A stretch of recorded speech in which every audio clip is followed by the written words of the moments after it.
김일봉 원장님께서 뭐 말씀하신다고 그랬습니다. 하실 말씀. 예, 뭐 중강이 좀 이야기를 하려고 합니다. 잠시 불 켰다 했어요. 예, 불좀 불 켰어요.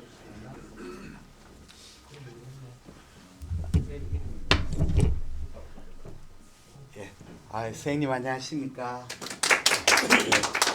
제가 앞에 잠시 나온 거는 중강의에 대해서 조금 이야기를 하고자 합니다. 조금 전에 이제 1시간 전에 7시에 우리 이호명 쌤, 손윤영 쌤 오셔가지고 이번에 임상초음파학회에 제가 온라인 강의 그 강의를 30분간 찍었습니다. 강의 제목은 의과대학생 및 전임 전공의의 초음파 교육의 노하우. 근데 사실 노하우는 없는데 그 했던 경험에 대해서 한번 그 영상을 찍었습니다. 영상을 찍으면서 정말 시대가 많이 변했다 하는 걸 절감하게 되었습니다.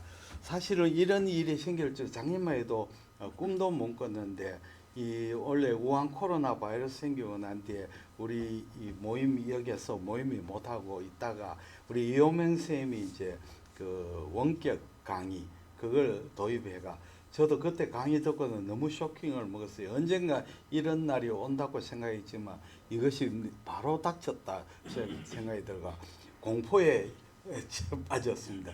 지금 이래 되면 이제 우리가 어떻게 될 것이냐 걱정을 하고 또 어떻게 이걸 좀 받아들일 것이냐.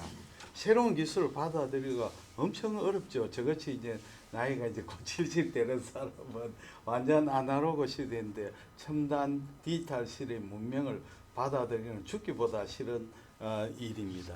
그건 어쩝니까? 중 강의를 이제 그 보니까 이호명 쌤이 도입했는 그 리모트 미팅하고 요거는 돈이 들어가는 강의거든요.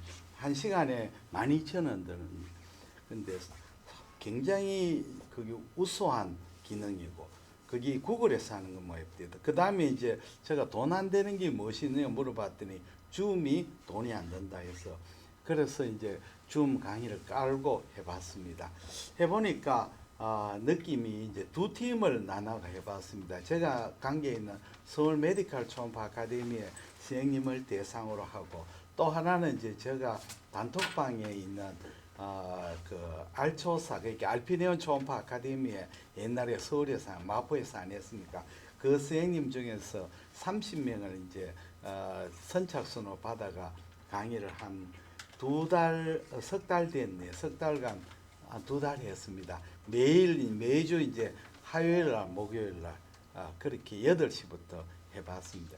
해봐서 느낌이 첫째는 이제 중강의를 하니까 중강의는 30분간 무료입니다. 무료고 10분간은 질의응답을 할 수 있습니다. 그래서 중강의는 미리 이제 그 요런 단톡방 같은 걸 만들어 놓고 그걸로 제가 그걸 보내줍니다. 뭐라 합니까? 클릭하는 그걸 뭐라 하더라?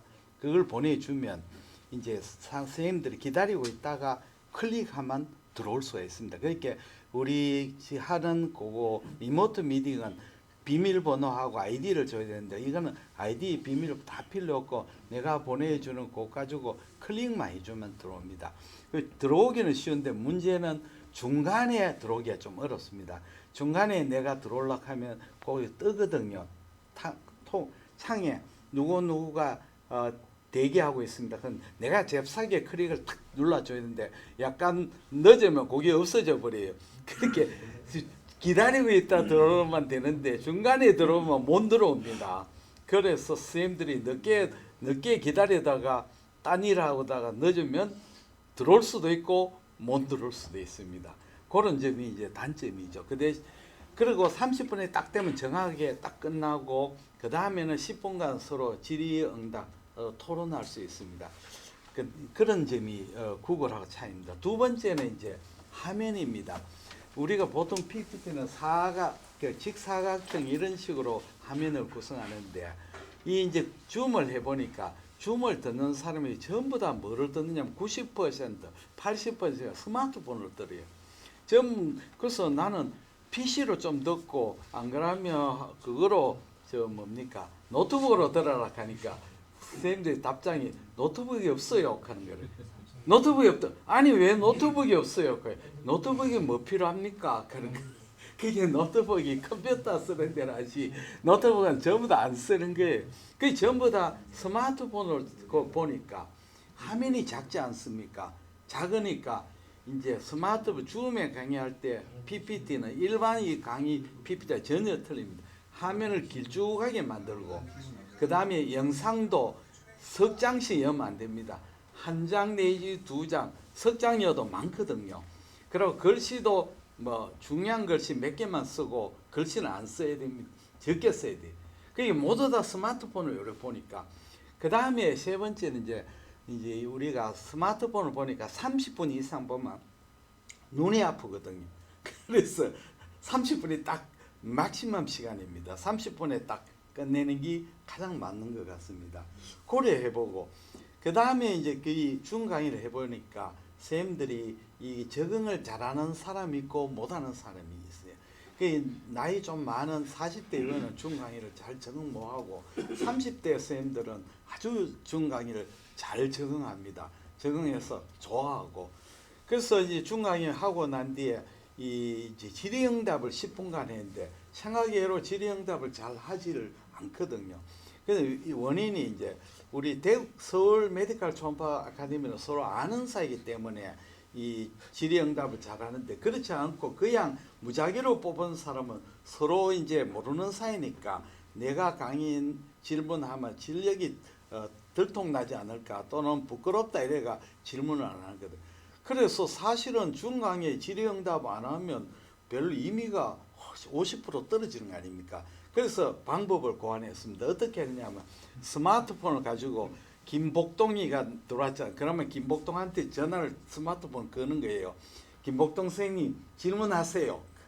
그러면 스마트폰을 질문하면 제가 이제 그걸 김복동 선생님이 뭘 쓴 질문이었습니다. 그래 대답을 해주고 그러니까 해보니까 그러니까 자꾸 이제 질문을 유도하고 그러니까 점점 활성화됩니다. 그래서 느낀 점이 이 줌 강의가 정말 앞으로 강의 대세가 되겠구나.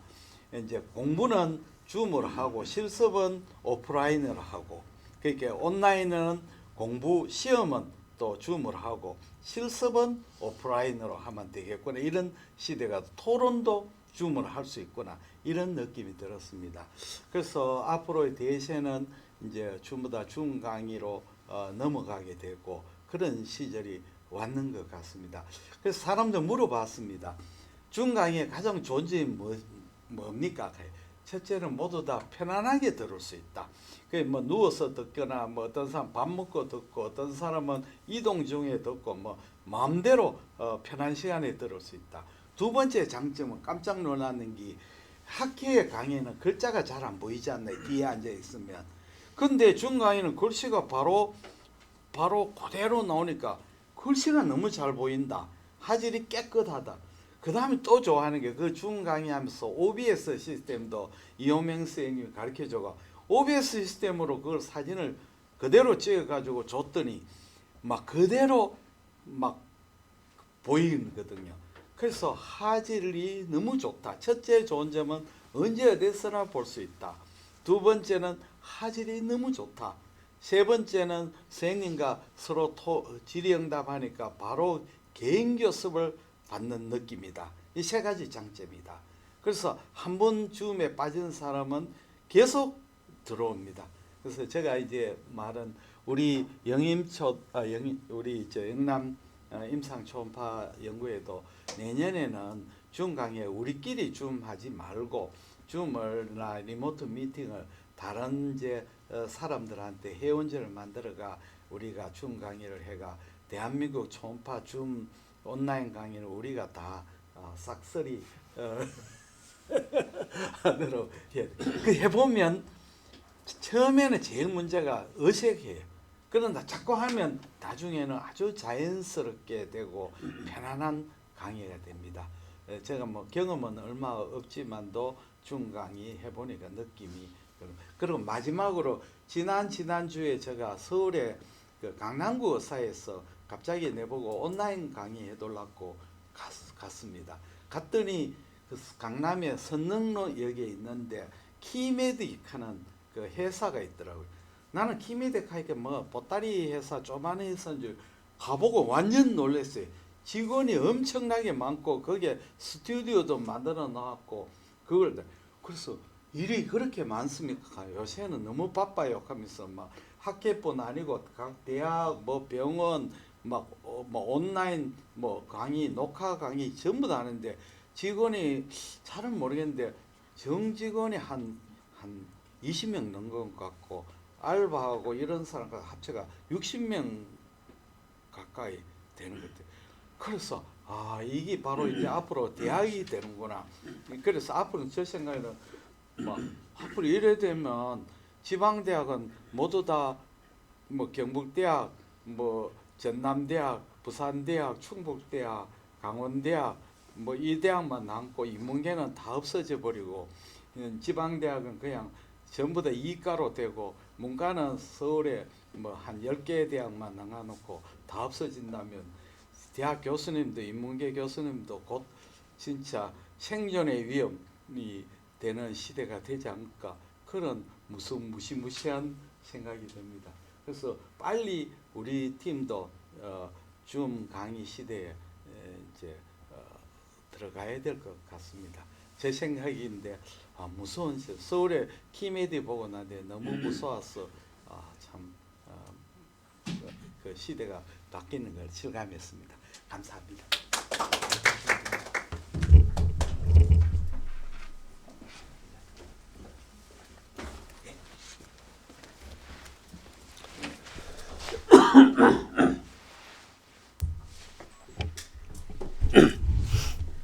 네, 안녕하십니까. 속튼튼내과의 백유환입니다.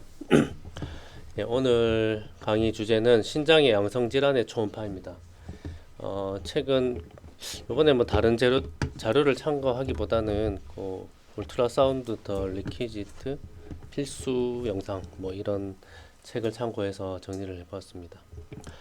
양성질환에 대해서 뭐 이렇게 여러 가지 그 베리언트 그리고 컨제니털 어노멀리 뭐 obstruction 시스틱 디지즈, 비나인 인펙션, 뭐 칼큘라이 이런 것들이 있고 베스큘라 레날 디지즈는 일단 잘 볼 일이 없는 것 같아서 생략했습니다.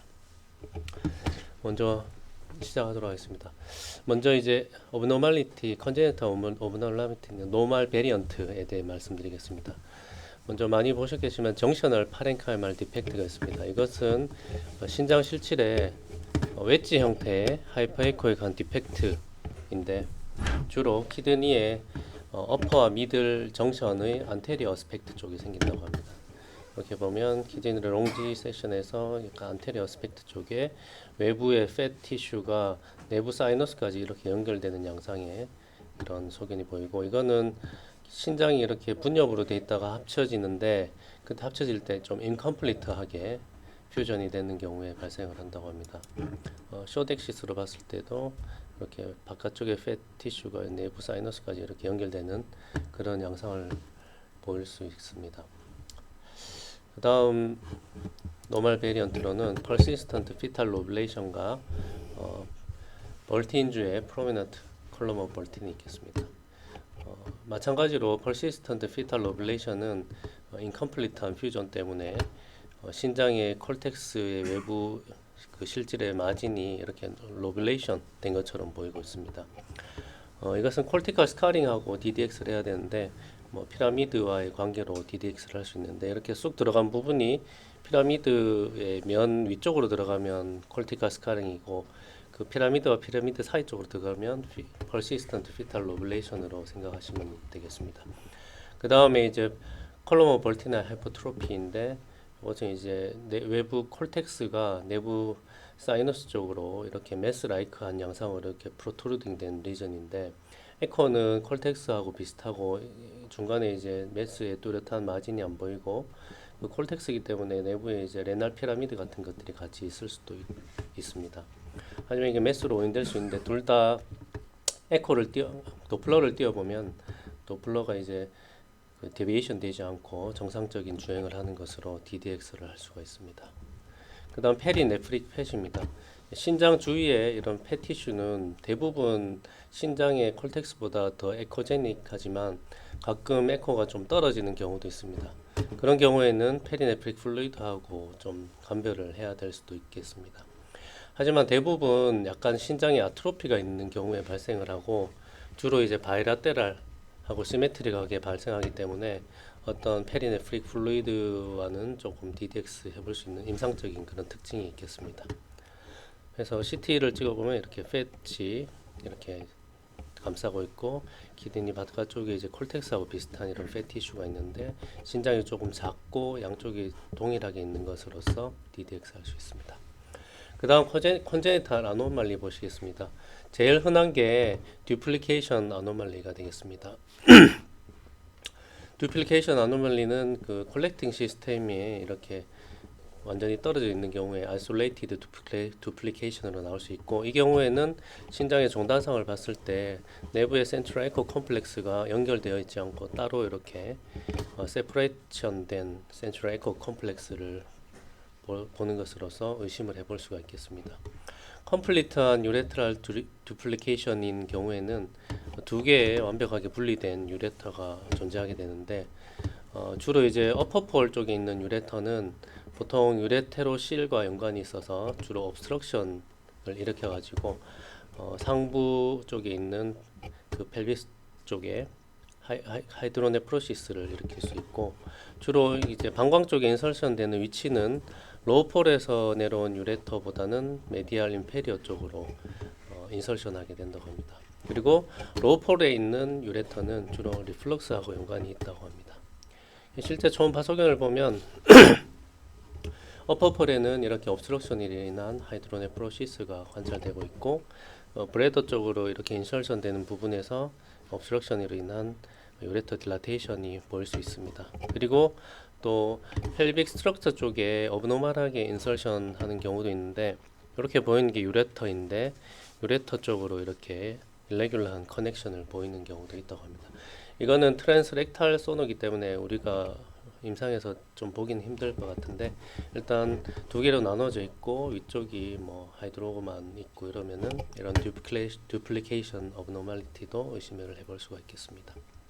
그 다음 레날 에이제네시스입니다.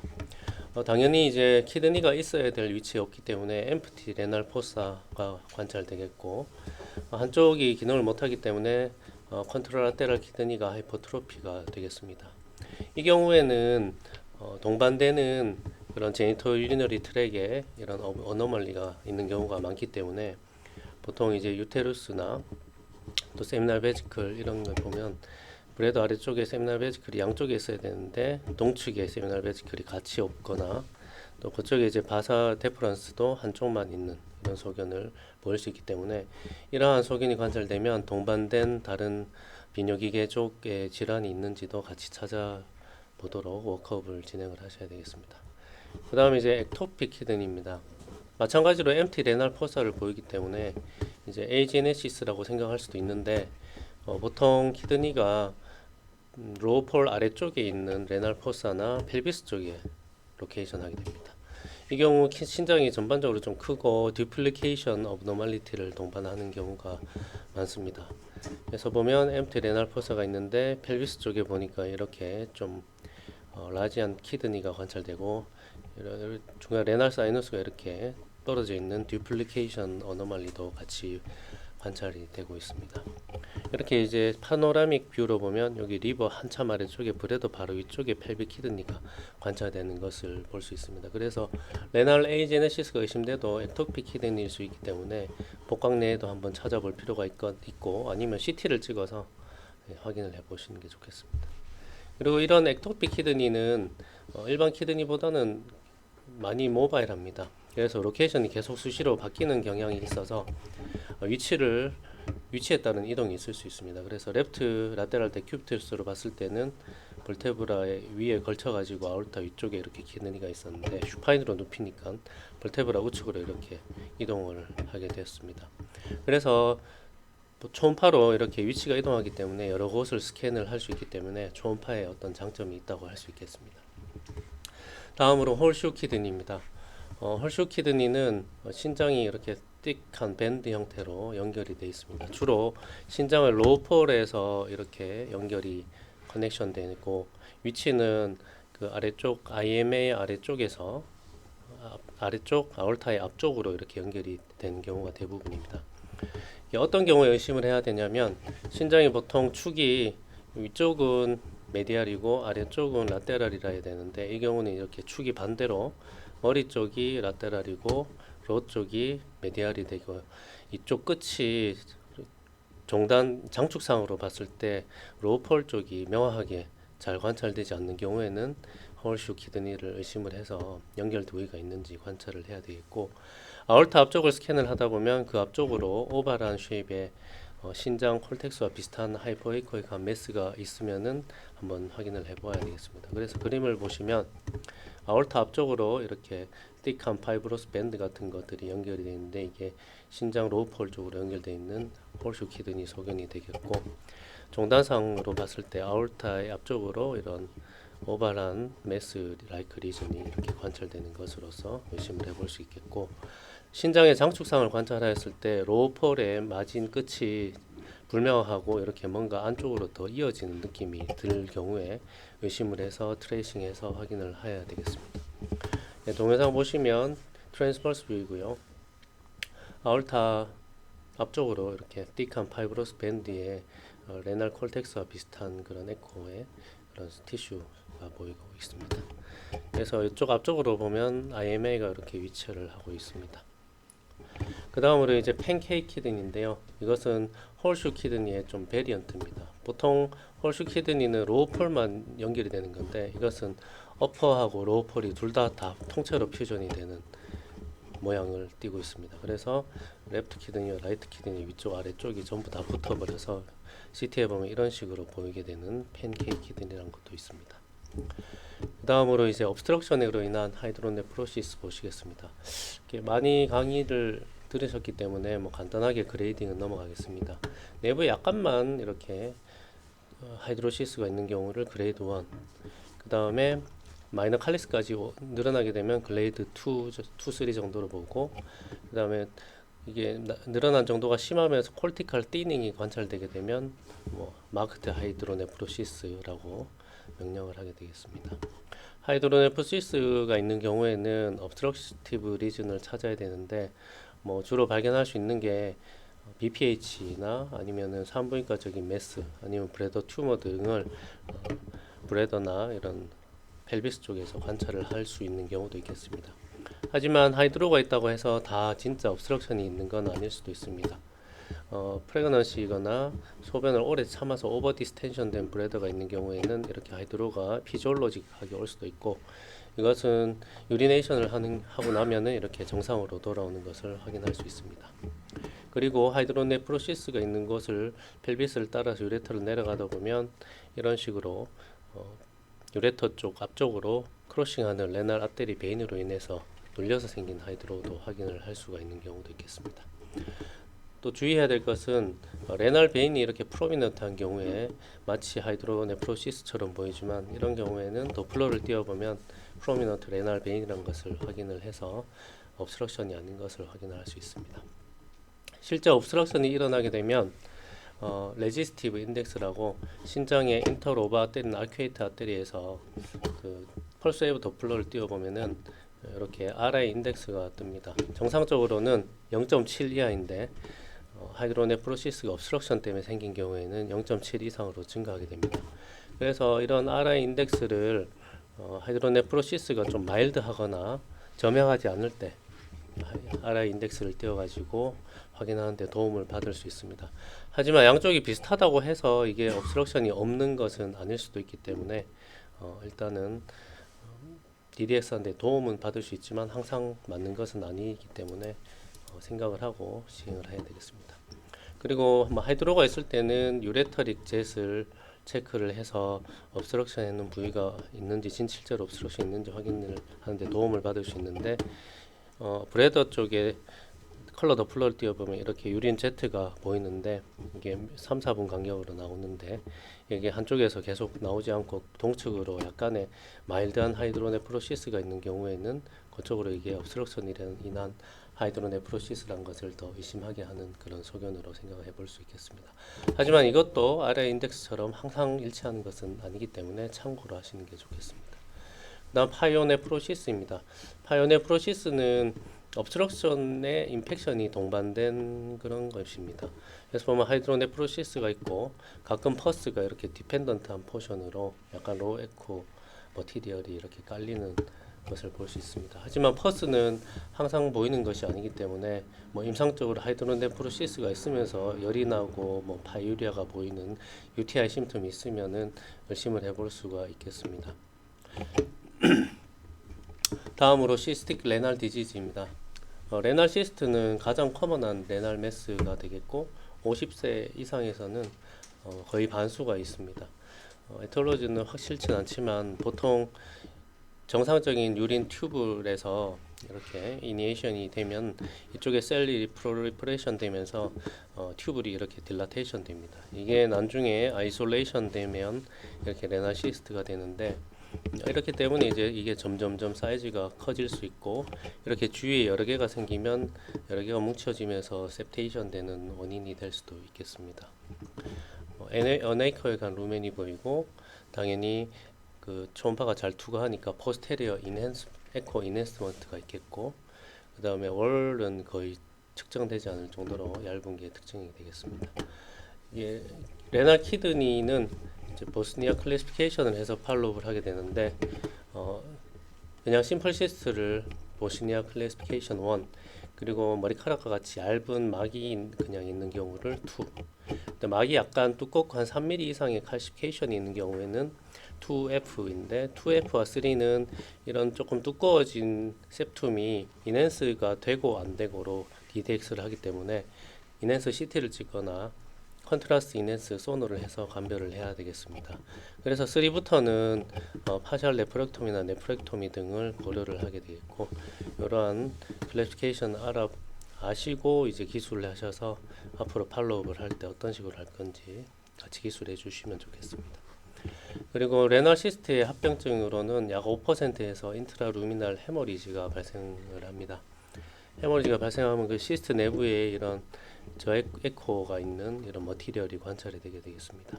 하지만 이거는 시스틱 RCC하고 비슷할 수도 있기 때문에 도플러를 띄어서 내부에 블러드 플로우가 뜨는지 그런 것도 확인하고 자세를 이렇게 바꾸게 되면은 내부에 보이는 이런 헤머리지로 인한 경우에는 이게 중력 디펜던트 포션을 이렇게 이동하는 것으로서 레날 시스트의 컴플리케이션을 인트라루미날 헤머리지란 것을 DDX 하는 데 도움을 받을 수도 있겠습니다. 또 팔로우업 하는 것도 도움이 되는데요. 내부에 이런 인터널 에코가 보이면은 몇 달 뒤에 다시 체크해 보면은 처음에 헤머리지가 이게 녹아가지고 그냥 심플한 시스트로 변하는 것으로서 시스틱 RCC하고 DDX 하는 데 도움이 될 수 있겠고 이러한 그 인터널 루미날 헤머리지 같은 경우에는 이게 RCC하고 구분이 안 되기 때문에 CT를 찍어보면 이거는 이제 인핸스나 이런 게 전혀 안 되기 때문에 그냥 심플한 시스트인 것을 확인할 수 있습니다. 반대로 초음파가 DDX한테 더 도움이 되는 경우가 있는데 CT에서 좀 하이퍼덴스한 이런 그 밀도가 높은 시스트인 경우에는 CT에서는 이렇게 꼭 약간 메스처럼 볼 수 있는데 소노를 보면 이게 오히려 더 시스트인 것을 감별을 하는데 도움을 받을 수도 있겠습니다. 그리고 시스트 외부에 칼시피케이션이 한 1에서 3% 정도 생긴다고 하는데 이 칼시피케이션이 얇고 좀 마진에만 있는 이런 페리페럴 칼시피케이션인 경우에는 대부분 이제 비나인인 경우가 많고 좀 두껍고 뭐 울퉁불퉁하게 생긴 칼시피케이션은 RCC일 수도 있기 때문에 CT 등으로 워크업을 해야 되겠습니다. 그리고 시스트 내부에 이런 칼슘 크리스탈이 침착을 하게 되면은 이런 식으로 이제 하이퍼 에코에 간 메스처럼 보일 수도 있기 때문에 이런 것도 알아두셔야 되겠습니다. 그 다음 또 다른 시스트로는 페리펠빅 시스트입니다.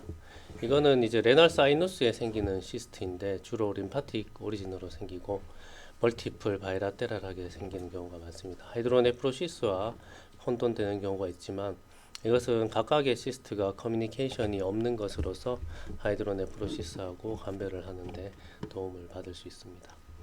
다음으로 오토조말 도미넌트 폴리시스틱 키드니 디지즈입니다. ADPKD인데 이거는 뭐 한 400명 중에 1명 정도에 생기는 가장 흔한 헤레디터리 레날 시스틱 디지즈인데 간 쪽의 시스트가 한 50%, 판크레스에는 5%, 또 세레브럴 애뉴리즘이 한 20% 동반되기 때문에 이런 데 대한 워닝도 해주는 게 좋겠습니다. 그리고 60세가 되면 약 50%에서 ESRD 정도로 간다는 예후도 설명을 해주는 게 좋겠고, 주로 증상은 고혈압이나 레날 펠리오, 메스, 압도멘 페인, 헤마튜리아 등으로 나타날 수 있겠습니다. 하지만 RCC의 리스크는 시그니피컨트하게 증가는 하지는 않는다 하고, 헤모리지 시스트가 가장 흔한 합병증이 되겠습니다. 보면은 이게 멀티플한 이런 레날 시스트가 관찰되는데 신장이 약간 커지게 되겠습니다. 정상적인 파렌카임이 많이 남아 있고, B 사진은 이렇게 더 이제 키드니가 더 커지게 되고 파렌카임이 점점 줄어서 이렇게 종국에는 시스트만 이렇게 남는 이런 소견이 보이게 되겠고, ADPKD에서 이런 안에 헤모리지가 흔하기 때문에 솔리드한 이런 클럿들이 관찰될 수 있는데, 또 툴러로 뛰어가지고 블러드 플로우가 관찰되지 않는다면 악성화 가능성은 많이 낮다고 뭐 생각을 하셔서 그렇게 말씀드리면 되겠습니다. 다음으로 안지오마이오라이포마입니다. 이것은 베슬과 스무스 머슬과 팻의 어떤 디스몰틱한 이런 조합으로 생기는 것이고, 가장 흔한 비나일 레날 네오플라즘이 되겠습니다. 0.33% 정도이고 주로 중년 여성에서 생기게 되겠습니다. 말리어넛 포테이션은 없는 것으로 되어 있고 브리딩이 합병증이 되겠습니다. 4cm 이하에서는 잘 발생하지 않고 4cm 이상에서 나기 때문에 일부에서는 4cm 이상이면 에시임토마틱한 경우에도 수술을 해주는 게 좋다라고 얘기하는 사람도 있습니다. 가장 흔한 형태가 이렇게 레날 콜텍스의 호모디니어스한 경계가 분명한 콜티칼 매스로 관찰되는 경우가 많고, 언커먼하게는 이렇게 저에코와 고에코가 이렇게 섞여 있는 케이스도 있습니다. 보통 이제 초음파를 해보면 AML 뒤쪽으로는 초음파의 음파 감쇄가 일어나게 됩니다.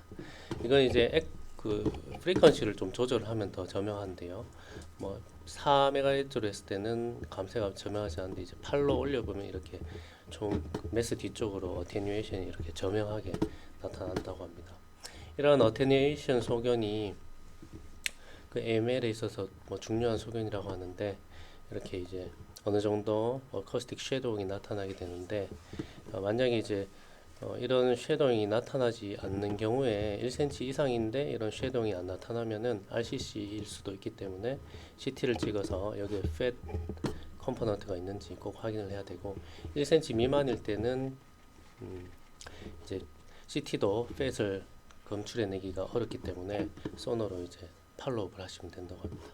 그리고 보통 RCC에서 보일 수 있는 칼피케이션이나 내부의 시스틱 컴포넌트는 보이지 않는 경우에 이렇게 AML로 생각을 하시면 되겠습니다.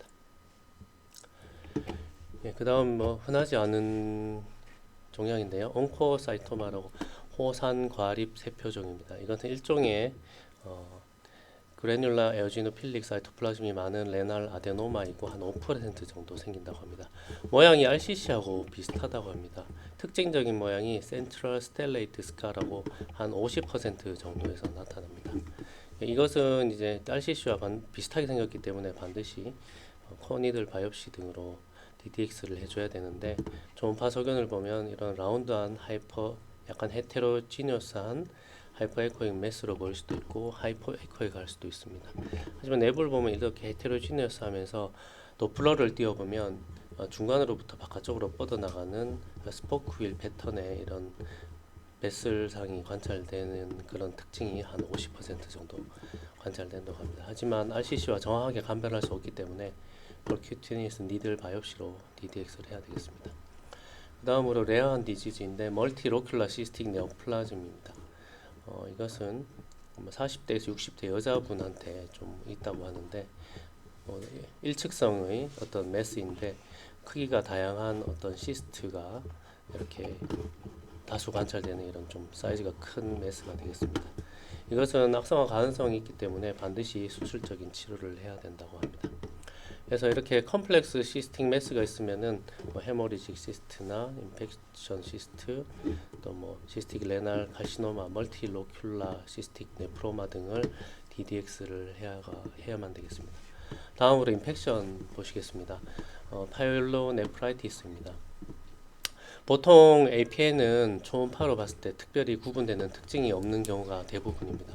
하지만 뭐 일부에서는 특징적인 소견이 나타나는데 레날 펠비스 쪽에 월이 이렇게 두꺼워진 이런 소견을 관찰할 수도 있겠고, 이게 신장이 이렇게 좀 14cm 정도로 커져 있으면서 인펙션이 있는 부분에 패치한 콜티칼 에코, 제네스티가 헤테로지너스 이런 보일 수도 있고, 반대로 이렇게 스캐터된 스몰 에어리어에 이런 에코 증가 소견이 관찰될 수도 있고, 또 하이퍼 에코익한 이런 리즌으로 관찰될 수도 있습니다.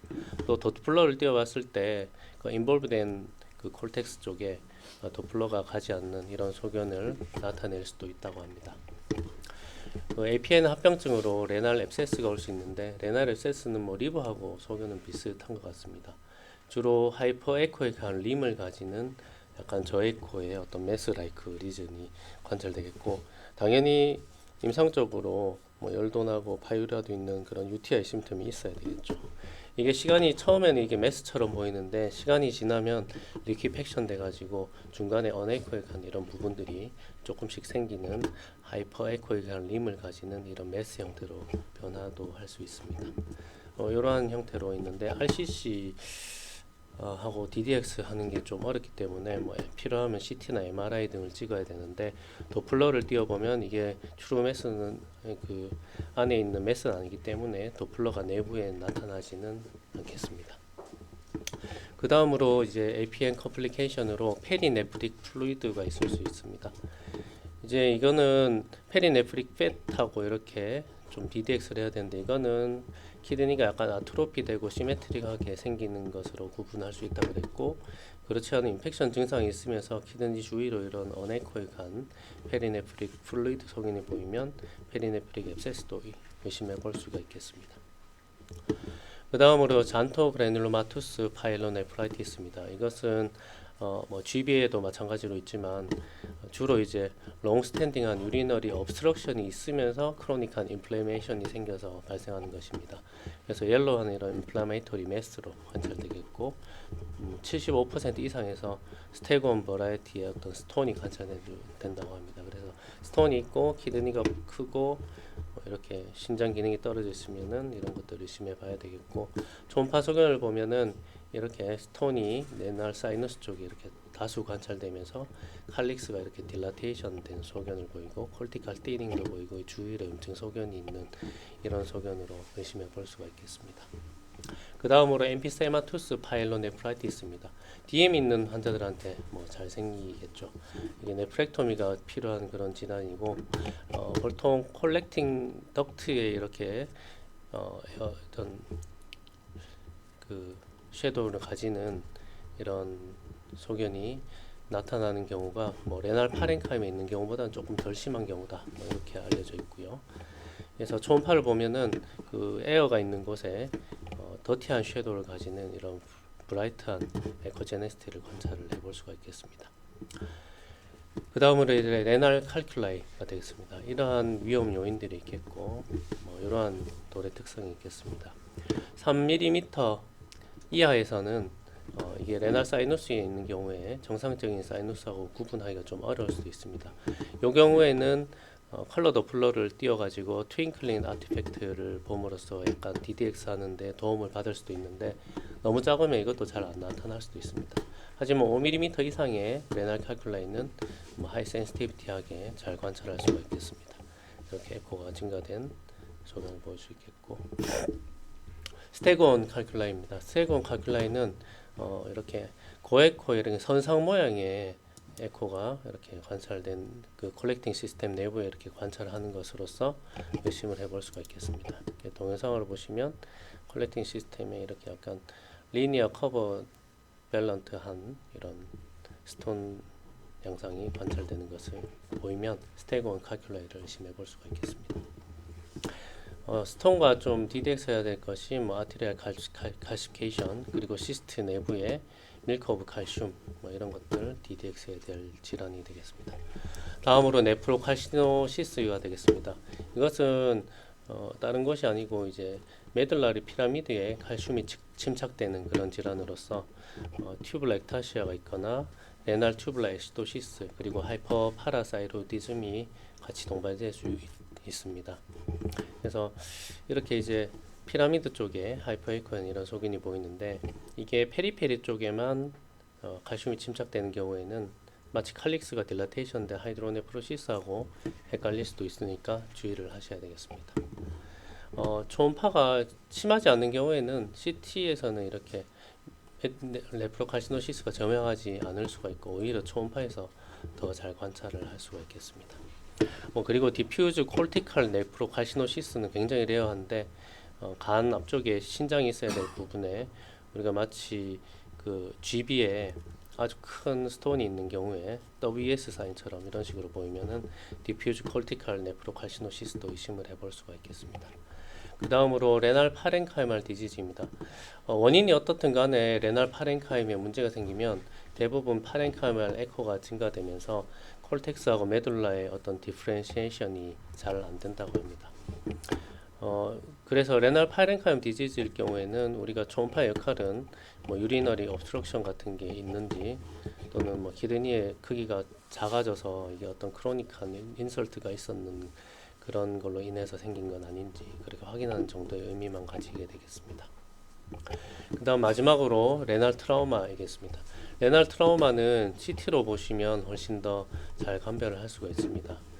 하지만 초음파도 이제 어느 정도 역할을 할 수가 있는데 초음파 이제 수시로 팔로우하거나 이럴 때 역할을 할 수가 있겠고 초음파를 보면 어큐트 할 때는 이렇게 이제 레날 사이누스 센트럴 에코 컴플렉스가 제대로 안 보이는 이런 메스 형태로 키드니가 보이게 됩니다. 이런 경우에 이게 시간을 지나서 이렇게 팔로우 해보면 헤마토마가 있는 부분은 이렇게 약간 리키팩션 돼가지고 저에코로 되고 남아있는 키드니는 이렇게 에코를 유지하는 이런 형태로 변하는 것을 초음파를 통해서 관찰을 할 수도 있겠습니다. 그리고 도플러를 띄워보면은 실제 헤마토마 있는 부분은 이제 도플러가 가지 않겠고 신장이 남아있는 부분은 이렇게 도플러가 있는 것으로 헤마토마의 크기를 측정하거나 비교를 해볼 수 있겠습니다. 이런 어큐트 할 때는 이런 식으로 보이고 팔로업을 하게 되면 서브어큐트 하게 되면은 헤마토마가 이렇게 리키팩션 돼가지고 저에코로 이렇게 변하는 소견을 관찰할 수 있겠고 또 초음파로 RI를 측정을 해보면 레날 트라우마 때도 RI가 증가되는 것으로서 이제 진단에 도움을 받을 수가 있겠습니다. 네, 이상입니다.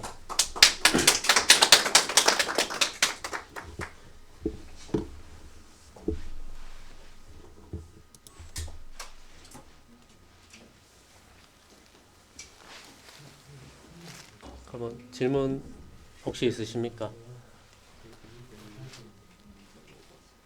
그러면 질문 없으시면 다음 강의로 넘어가도록 하겠습니다.